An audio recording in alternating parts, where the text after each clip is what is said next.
Roger that. When you look over the edge of a cliff, how does it make you feel?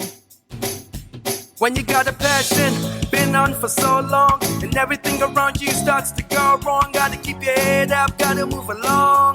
Get your mind up, boy, get strong. If it don't break, you can see why, even with the knowledge that you might die, that you might want to go, you know what? I'll risk it. I'll risk it for that ride. So this story is about the times in our lives when we decide to jump. Are you feeling blessed? I am feeling so blessed. I am feeling so happy to be alive. I am so glad to be on this ride. And I am like so freaking happy that you are here and I get to tell you this story. My name is Amy. Welcome back to Magical Soup, my little corner of the audioverse where I get to talk about magic that exists in the world. So today's story was so fun for me because I got to have this long, extended conversation with my brother. He's such a special guy, and I cannot wait for you to meet him. So I hope that you'll indulge me for a minute because I want to create an experience for you listening to this. Kind of like a chef will put, a certain type of wine with a dish. This story is best experienced outside. And if you can just take me for a walk to a vista or a view, that is the ideal. That would be amazing. I love standing up the top of a tall building on the very edge and looking down. Taking a leap of faith is not easy for most people. For my brother, it was routine. He was one of those kids who just perfected that particular type of magic from a very early age. I had zero fear then of heights. I loved heights. You were ready to jump off of basically anything that you could figure out how to jump off of. Exactly. Yeah, exactly. Yep, that's right. Dave is punk rock. He is OG San Francisco punk rock. Even now in his 50s, he has this like flaming red hair and he's just freaking cool. He made our lives so exciting growing up. It was just a blast to be his younger sister. So this story takes place again in California, this time near a 200-foot tall sheer cliff over the Pacific Ocean. And it's the early 90s. So San Francisco is totally a different city. And that's another part of what's fascinating about the story is just hearing how different San Francisco was. So Fort Funston was a destination for us and for other people like us. And by us, I mean ne'er-do-well, restaurant working rocker and art people, because at that point, it hadn't quite been incorporated into the Golden Gate National Recreation Park system. It was sort of on its own. I guess sometime in the 80s, the Navy or the Army, the military sold it back to California. And so it was not protected yet. It was not a national park yet or a state park. But at the same time, it wasn't part of the military either. So it was right in between. We didn't know this really, didn't care. But a whole bunch of us would just pack up into a car and take a cooler out there and sit up on these giant beaches overlooking the ocean and watch the sunset. And we would build fires and we would hang out and share bottles of booze and smoke out and do all kinds of great stuff that you could do when no one was watching. Wait, I gotta say, like listening to that description and thinking about the way that the world is now, like that sounds so dreamy. Yeah, I know. It's hard to imagine now. I mean, some of what I remember from those days seems unreal. San Francisco was still pre-boom anything, right? San Francisco was still just kind of a destination for sure, touristy. But other than that, there were huge pieces of the Bay Area where there was no reason you'd want to go there. And for sure, Fort Funston was one of those places. I think, in fact, there were many people who were like, yeah, don't go to Fort Funston. The weirdos hang out there, which of course was why we went, because we thought, oh yeah, we're the weirdos. We want to hang out there. And so there was a big bunch of us, and we hiked around for a while, and we had some wine and stuff, and we built a fire, and we smoked out a little bit. And it was probably like, I don't know, midday when we started. And so by 4 or 5 in the afternoon, the sun was starting to lower itself and get towards the horizon. And we, even back then, we knew about the magic hour. And at the beach, especially if you're on a good overlook like that, and you can see the sun slowly sort of falling into the Pacific, that by itself is incredible. It's a magical experience, because you almost can feel how the ocean and the sun want to just meet. They want to touch each other. They can't wait to get to each other. And those moments are so beautiful and sort of poignant, because it brings together something that happens every day, at least once a day, I guess, but also something that makes you feel like this is so unique, this is so special and so beautiful, and here we are, and we can contemplate it because we have an altered mindset, and we don't have anything to do. We don't have anywhere to be. And that's wonderful. So we're sitting there this one time, and we see off to our left a bunch of dudes who look like your typical California surfer dudes, right? They've got, some of them have wetsuits, some of them just have, board shorts. Some of them have shirts, some of them not. They've got some dogs, they've got some beers. And they're smoking out too. And we're kind of checking them out, and they're checking us out. We look like, rockers, right? Long hair, kind of grungy looking, it's like, it's the mid to early 90s. And so, pretty soon we start just kind of talking to each other, yelling at each other from a distance. And then, we kind of move our posse over there, and we're all talking. And these guys are like, yeah, blah, blah, blah. And pretty soon it becomes clear that we are really of the same tribe, right? Some of these guys mentioned skateboarding down in Southern California at Huntington and Ventura. And some of the guys we're with are like, oh yeah, dude, have you skated this one, dry wash and this one thing in LA? And everyone's talking, and we're definitely connected, right? But we are pursuing, different mediums, different ways of expression.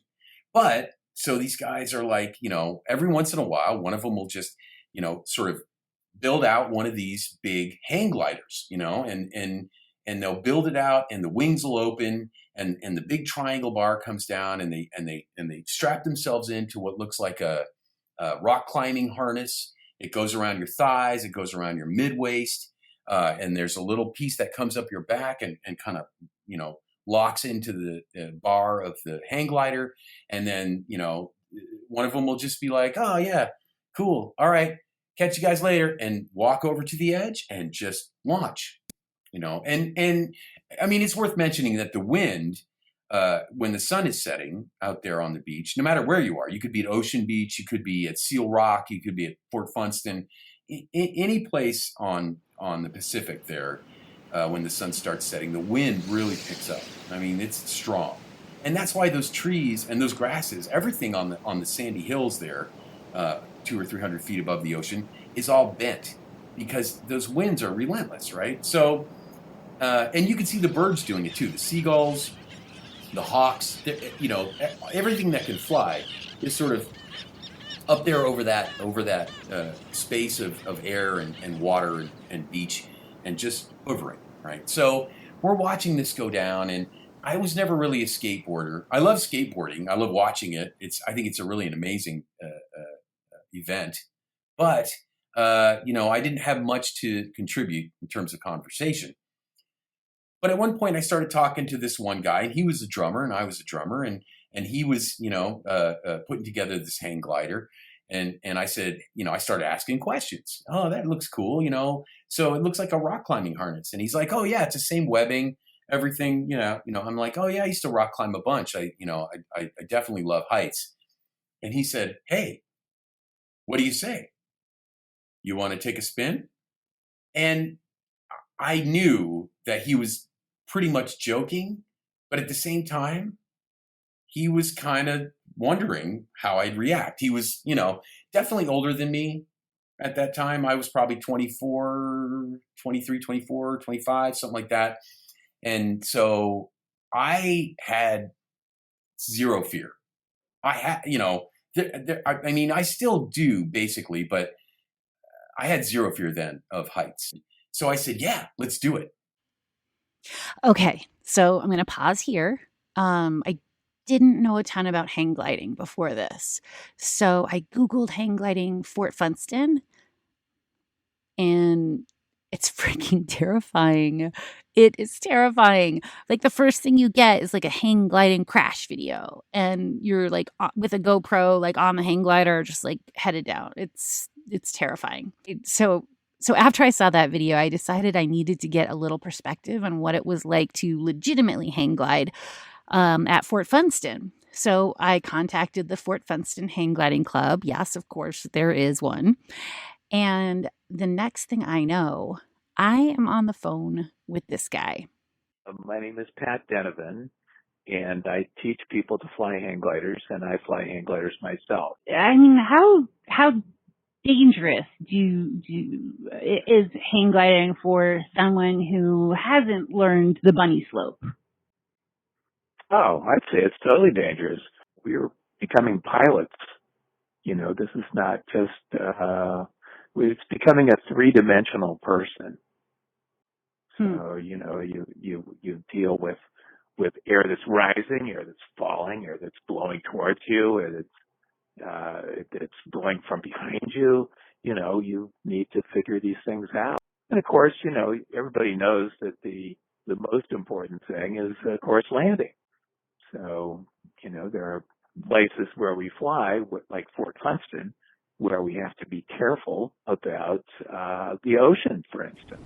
Totally dangerous to find yourself, not knowing how to fly and landing in the ocean. We've got a little bit more context now. Take it away, Dave. So I said, yeah, let's do it. And he threw me his harness, probably expecting I wouldn't know what to do, right? Or how to, but I had been a rock climber, so I knew how to put it on. I knew how it went. I attached it over my thighs. I fastened it around my groin and up around my waist. And I pulled up the extension in the back that had the clasp, the hook that goes on to the hang glider. And he was like, oh, have you hang glided before? And, this is the funny part, right? Because anyone who's been at a party and has been in a social situation where there's lubricants, we'll say, has run into this situation where you kind of go, oh, well, I just told you that I hadn't, but you obviously either don't remember or don't want to remember and are asking me again. And so I just went with it. And I don't know why, but I just said, oh yeah. I didn't say any more than that I remember. I don't think I said any more than that. I'm not sure. I didn't embellish that much, but I just kind of went, oh yeah, sure, you bet. Yeah. I've hang glided. Yeah. Love it. And but I had literally just said, like 10 minutes before that, no, man, it looks cool. I have no idea what you're doing. So, but here we are on the top of a sandy cliff, 200-300 feet above the ocean. The sun is setting and it's beautiful outside, and the wind is warm but with a touch of fog, a touch of wet, and it's beautiful out there. And so I've now watched 2 or 3 guys walk up to the edge and just launch themselves out. And so I'm thinking to myself, yep, I got it. And so, I stand up and I walk over and I pick up the hang glider, and a couple of the guys I'm with notice, and they're like, "Oh, look at you, Pankaneer. What's going on, man? What are you doing?" And I'm like, "Hey, you guys, what's going on?" And the guy that I was talking to, who again, at the time seemed a lot older, but was probably only like 30, and probably only like 5 years older than me, but seemed old, right? Because that's how it is when you're young.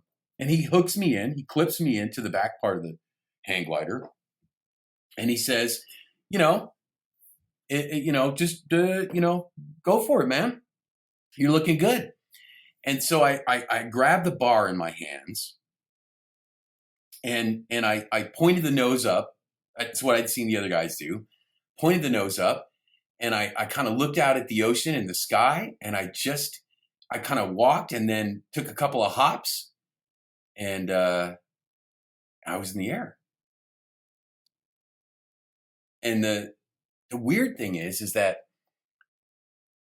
I've been thinking about this a lot, especially since we talked about it, but even before that, for years, you would think the bulk of this memory would be me in the air, right? Like how amazing it was. And I do remember, I have a sort of a vivid memory of leaving the ground, and sort of being like, I don't know if I said it out loud or not, but I was like, woohoo, yeah, wow, there was this feeling of euphoria and ecstasy that came over me, but I have no idea if I vocalized it or not. And I couldn't tell you how long that flight was. I know that I was in the air, and I was a little bit nervous and scared, and I could feel the winds pushing up against the sail, and I was holding on to the triangle part, and I was trying to lift my legs because I saw the other guys doing it, lifting their legs, but it was really hard. It was not easy to get parallel to the bar. But I don't remember how long that flight was. It might have been 5 minutes. It might have been 20. I don't remember, but it was wonderful. It was amazing. I was in the air. I was flying. I was free. I was free from gravity. And all I had to worry about was not going straight down, which for some reason wasn't a concern. It wasn't a concern to me. I didn't look back. There was no looking back. I just launched into the air, and I was in the air, and I had this amazing feeling of like, I'm free. I'm finally free. I'm finally away. And, and then at some point later, I don't know how to explain it. I just kind of became aware that I was getting close to the ground. And then I became aware that it wasn't the ground. It was actually the ocean. And then that's when, sort of reality kicked in, and I'm like, oh shit, where, and I started to kind of look around to see how far out I was. And I wasn't that far out, but the Pacific Ocean, well, anyone who's been to the Pacific or has swum in the Pacific or been in it's a treacherous ocean. It looks nice and it looks inviting, but it depends where you go. Riptides are a thing, right? So immediately I'm like, oh, okay, wait, how am I going to navigate this? And I remember doing a sort of an underhand, overhand thing, trying to get that bar so that I could somehow steer, right? I had no idea what I was doing. So I was like, okay, if I can just tilt this thing. And I remember sort of giving it, on the left-hand side, I tilted that bar up, and on the right side, I pushed down, thinking that it would turn, right? That it would somehow sort of guide me back maybe to where the beach was, and it just kind of went straight down. It just kind of nosedived. I guess I had just, removed myself from whatever current I was on, that I wasn't even aware of. And I kind of nosedived, but I was only about 15 or 20 feet up, and I hit the water. I hit it pretty hard. It stung, and it was cold. And and I tried to stand up, and I couldn't at first. But then I guess the water maybe went out, or I found my feet. I don't know what happened. And it took me probably almost as long. I don't know. See, that's the thing. I don't know. But it felt like a long time for me to try to wrestle that thing and myself out of the water and onto the beach where the break wasn't happening. It felt like, an hour of trying to keep that thing up in the air without getting it caught in the wind. And, that struggle was epic. It was a battle for the ages. I felt like I was, the elements that had just one moment had been totally on my side and in my corner were all of a sudden we're now like, nope. But I eventually got to the beach and I sat down on the beach and once I was like, everything's cool. And I was sitting in the sand and I was, the sun was pretty much down by that time. That feeling of just being like, holy shit, I just did it. I just did it, to have conjured that kind of experience out of, bravado, right? Yeah.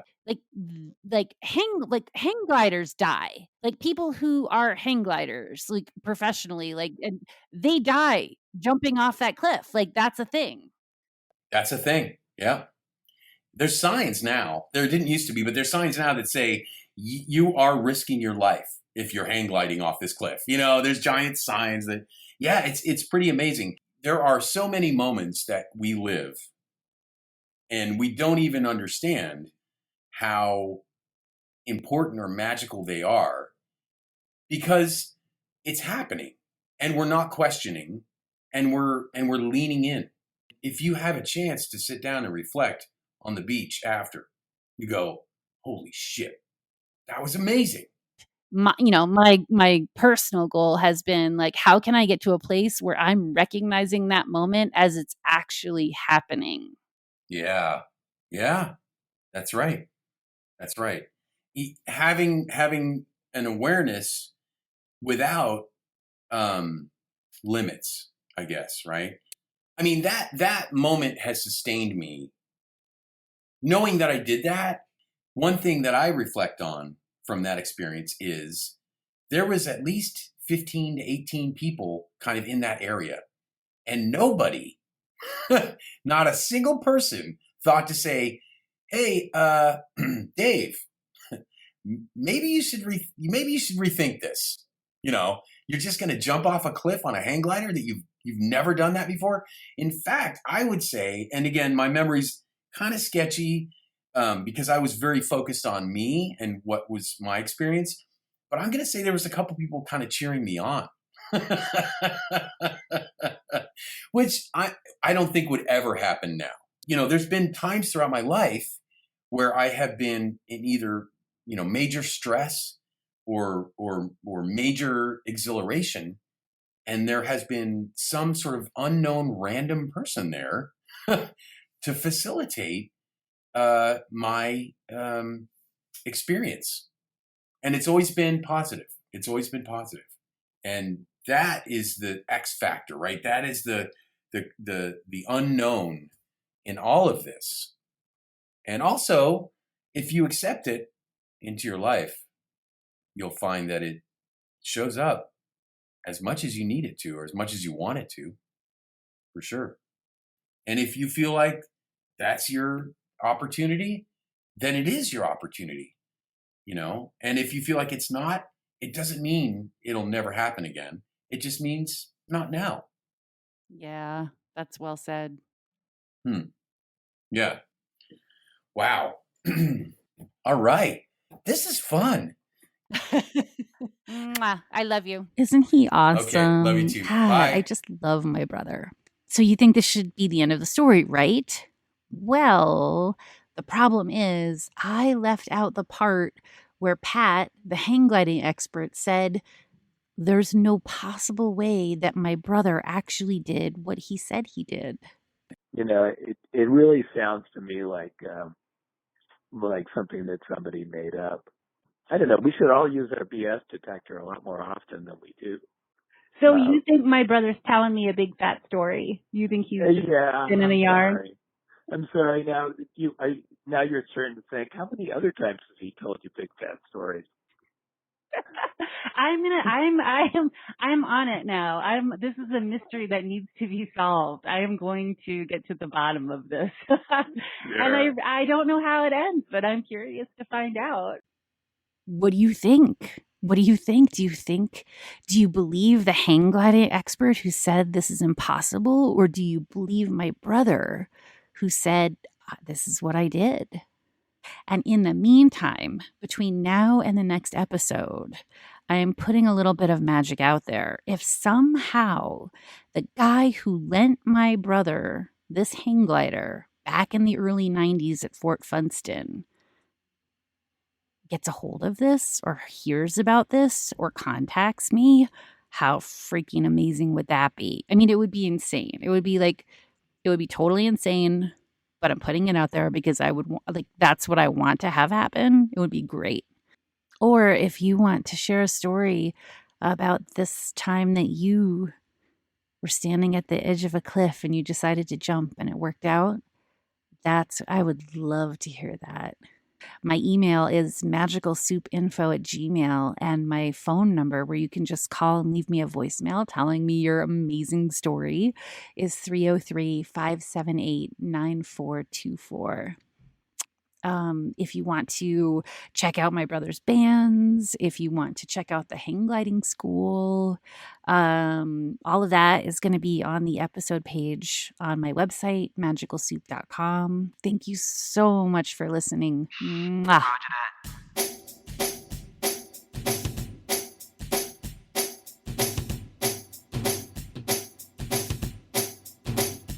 When you got a passion, been on for so long, and everything around you starts to go wrong. Gotta keep your head up, gotta move along.